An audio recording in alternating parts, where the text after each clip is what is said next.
Welcome to 15 Minutes with Dad, the podcast that gives you 15 minutes of inspiration, practical advice, and heartfelt conversations to empower your journey in fatherhood. I'm your host, Lirec Williams, a dynamic career visual and performing artist, professional data system director, and an author who's been a dad longer than any of those titles, proudly guiding a blended family of 4. And here we dive into transformational strategies, real life stories, and actionable tips that helps you navigate the challenges of family life and divorce, all while growing into the best version of yourself.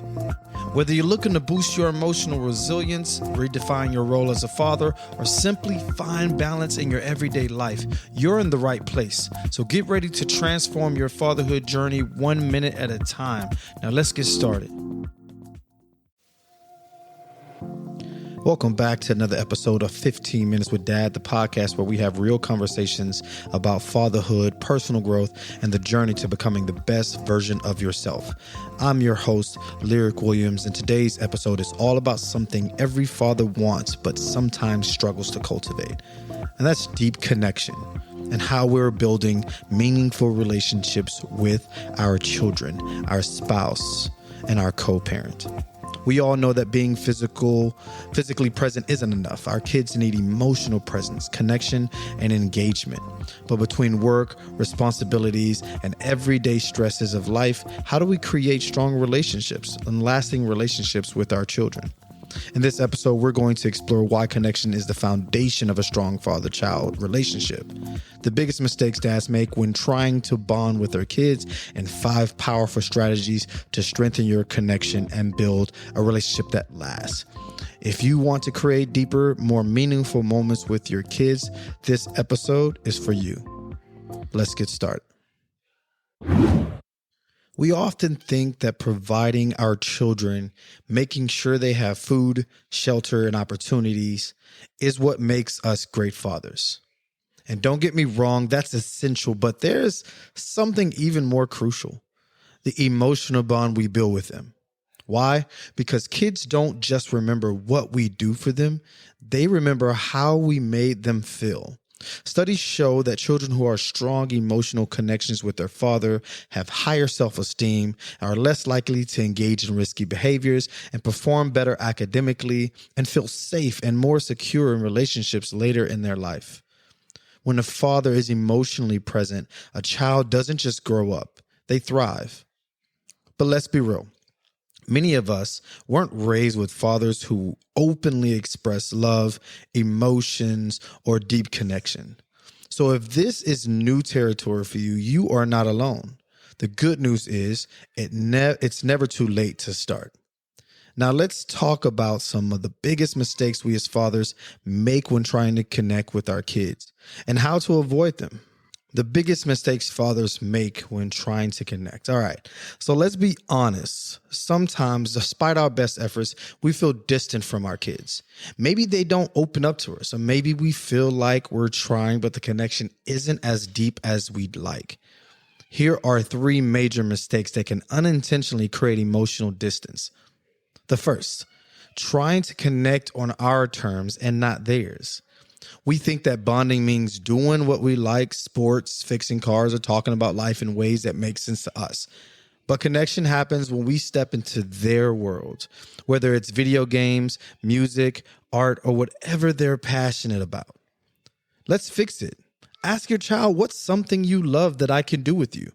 And commit to doing it with genuine interest. For me and my daughter, we do quite a bit of things together. We like going to the grocery store and just walking around, usually to get ice cream, but sometimes nothing. We like to go to our favorite corner store, our little, not corner store, but our favorite market, and go buy this big, large cookie that they make. That's a thing we do every time we go do groceries or something. Basketball, we're very passionate about basketball through and through. No matter what age group is playing basketball, we give the exact same excitement and energy to the people that are playing the game. So basketball is really big. Competitiveness, music, dance, art. we share all those things together. And I was talking to her today about how I'm so blessed to have spent a huge part of my life so far growing in front of her. And she's gotten to experience a part of me that hasn't, that most people will never, ever get to know. And so we're going to move on to the next part, which is thinking quality time has to be big or special. And I'm going to preface this with a story because this statement changed my life. And I talked about it in other episodes as well, but there was a person that I was friends with back in college, and it was in a dark time. I think it was at the biggest peak of my depression, but this person was a really close friend of mine, and she would tell me, I would complain about how much I miss my daughter, or I'm talking about our relationship, or like what the relationship I want to build with her. And this friend had a close relationship with her dad. And I got to meet her dad one time, and I understood wholeheartedly what that connection mean. Like, he was like in his 50s or maybe early 60s at the time, but I was able to see what she was talking about in words. And she would tell me this thing. She was like, kids don't care. Your daughter doesn't care about the big things. Because I used to, every time I came into town, I lived about 600 miles away from her. So every time I would come into town, I felt like I owed her an experience. So whether it was taking her to the circus, taking her to the aquarium, taking her to just kind of create all these big moments that she can remember me by before I go back off to school. And my friend was like, that doesn't matter. Like, your kid don't care about those big things. They care about just going to the store with you. And I just told you right in the first part here about how our relationship is built, but literally that statement and that story, then meeting her father and seeing her relationship with her father, really made a big impact on me and how I build my relationship with my daughter. And I can't tell or thank her enough about giving me that piece of knowledge, because it changed my life. So many dads think that deep connection comes from those big moments, but real connection is built in the small, everyday moments. And it is tried and true. And I stand by it 1000%. You got to be intentional about the little things, eating together, bedtime chats, or just sitting with them without distractions. I do this with my boys right now. I still do this with my daughter, and she's 16. We eat together, we talk about stuff. We do car rides and just talking. She just talks, and I just listen. When she was little, I would go and take her to go eat. We had our favorite spot that we went to in Houston, Texas, that we used to go to. Loved. It was called Dots, and I think it's still there, but it's on the southeast side off of 45. Shout out to Dots. They had some amazing rolls, and that's what we went there for, because we love those rolls. Or we'll do buffet. And all that kind of plays into the part of the little moments is quality time. It's not the big, I'm going to spend all my money and go broke on you thing. I've taken her to Disney World, and I've taken her to go dancing somewhere at this church, but all of it, or taking her to these pre-professional dance shows. All those moments is still embedded in her brain and makes a big impact on what makes our relationship so great. So this next part is another mistake that dads do, and that's not being emotionally open. Many of us grew up in homes where dads were providers, or not there at all, but not emotionally available. A lot of families and a lot of cultures has this, where the dad will come home and they'll just be sitting there. I know you picture this image. That's in the 70s, 80s, where, mother, or 60s even, where mothers are at home, kid comes home from school, the mother's tending to the kids, and the dad just came home from work, takes off his shoes, sits on the couch, kicks his feet up, pulls out his paper, or listens to the radio, or watch TV, or watch his favorite show while the kids are running around and jumping around and not actually being engaged with. I think that there's generations that have raised their kids and still preach that as the way to raise your kids, because that's going to teach them how to be strong, but it's not going to teach them how to be resilient. And we want our kids to be open to us. But if we don't model emotional honesty, they won't feel safe to do the same. So what you can do is start with small emotional check-ins, like, how was your day? What was the best part? Anything tough happened? And share your own answers too. Every single day I have this conversation with my kids, from the 16-year-old to the 5-year-old. And when my 1.5-year-old gets some words, I'm going to talk to him the same.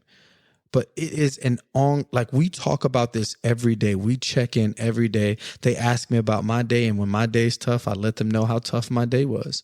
But we have this consistent exchange about how things are going on and how we work through them so that they learn how to be resilient, even though things are hard. Now that we've covered what not to do, let's talk about 5 powerful ways to build stronger, more meaningful relationships with your kids. These strategies work whether you have toddlers, teenagers, or adult children. Make one-on-one time a priority. Why does it work? Kids, especially in blended families, need to feel like they matter as individuals, not just as part of the group.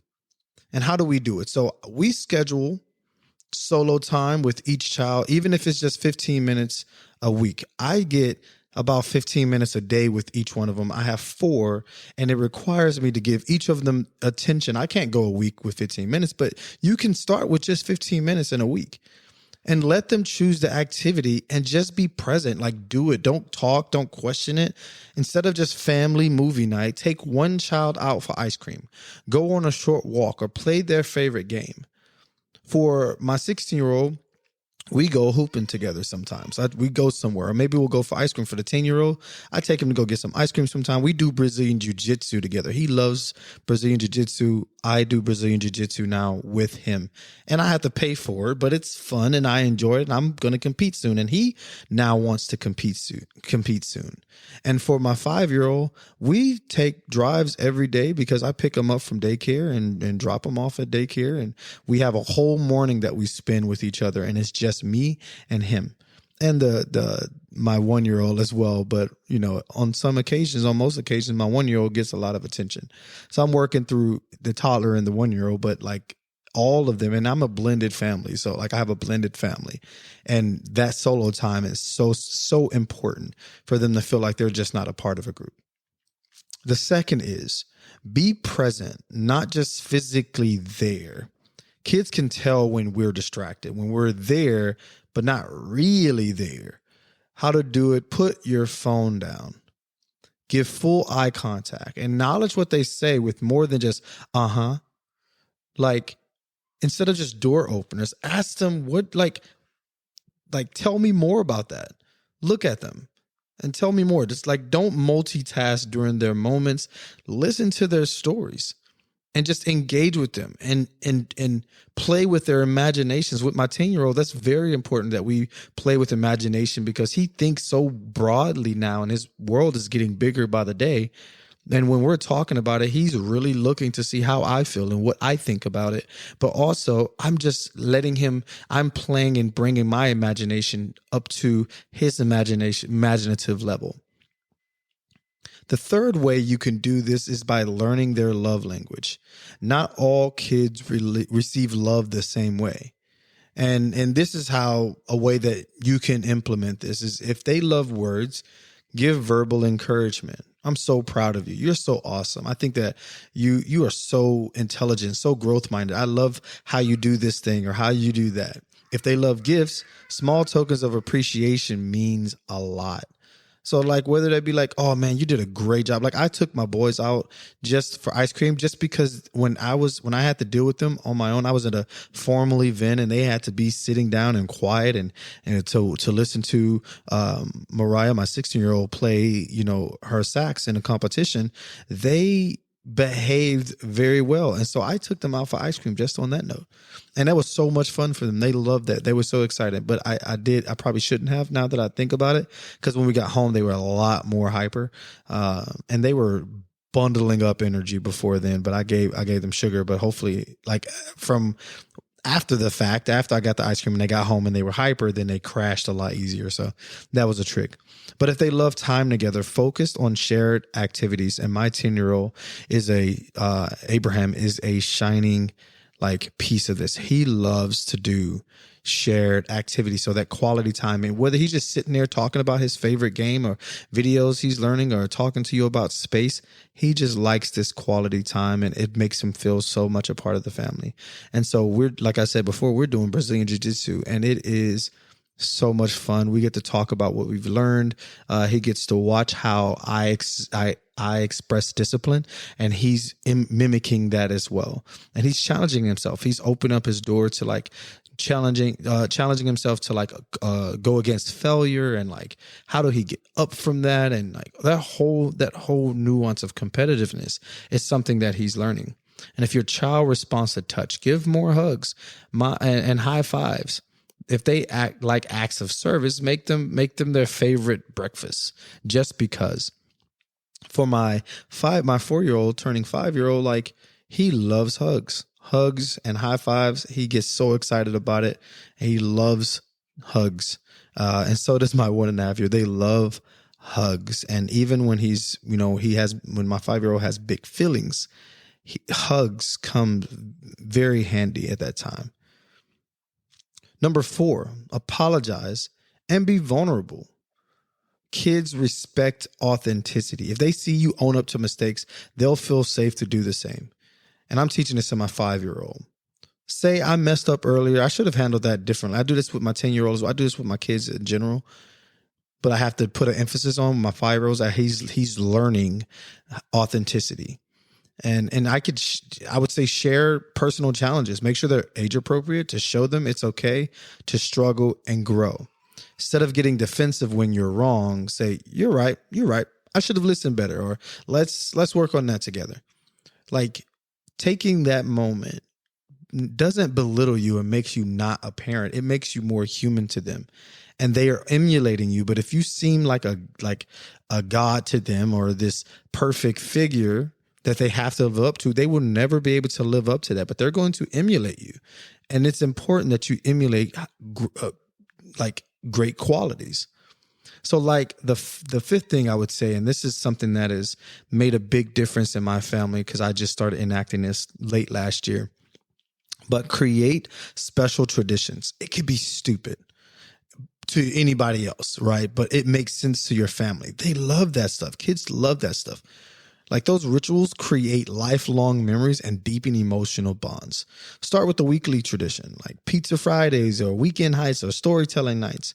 You can create inside jokes or secret handshakes that are just between you and your kids. I have a lot of this with Mariah. I'm building it with my 10-year-old as well. And the same thing with my 5-year-old. Those inside jokes, secret handshakes, those things are like golden for kids to make them feel special. Maybe it's a goofy dance before school. Maybe it's a handwritten note left in their lunchbox. The little things become the big things. Like during Christmas time, I really honed in on this, and my daughter found it so amazing that she would receive notes from an elf.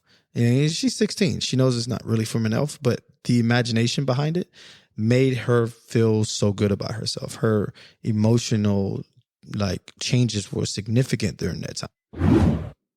Fatherhood isn't just about showing up. It's about showing up fully, consistently, and with intention.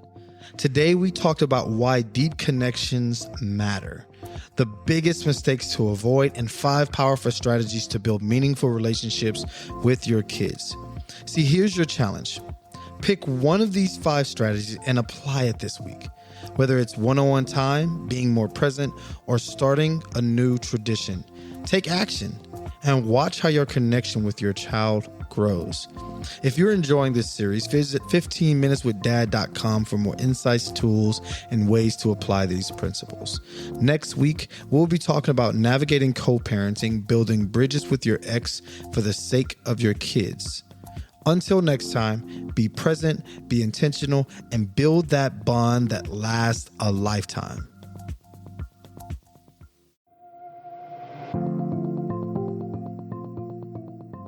And just like that, we've hit an end of another epic journey here at 15 Minutes with Dad. I'm your host, Lirec, and I am thrilled to have shared this time with you. But guess what? The conversation is far from over.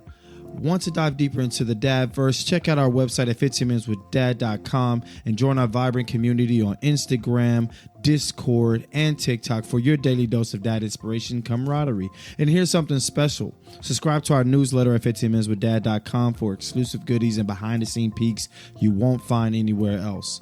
Got a burning question or a dad moment that made you proud? We're all ears. Submit your questions and share those special moments with us for a chance to be featured and shout out on our show. It's your time to shine in our dad community, so tap in with our Discord, and our server is at 15 Minutes with Dad. So tap in for that, engage with the community, and you will be featured on our show. Each week we will do another feature, so join in. Love today's episode. Spread the love by sharing it with a friend and leaving us a review. Let's get the word out and grow our awesome dad family, because guess what? When you give us a review and you rate our podcast, you give everybody the chance to enjoy what you've enjoyed about this podcast as well. So mark your calendars, because new episodes drop every Thursday of the week. Ready for more heartwarming stories, laughs, and dad wisdom? We can't wait to have you back. But until next time, keep being the amazing dad you are. Every day is a new adventure and every moment is special. Catch you on the next episode. Love, peace, and chicken grease.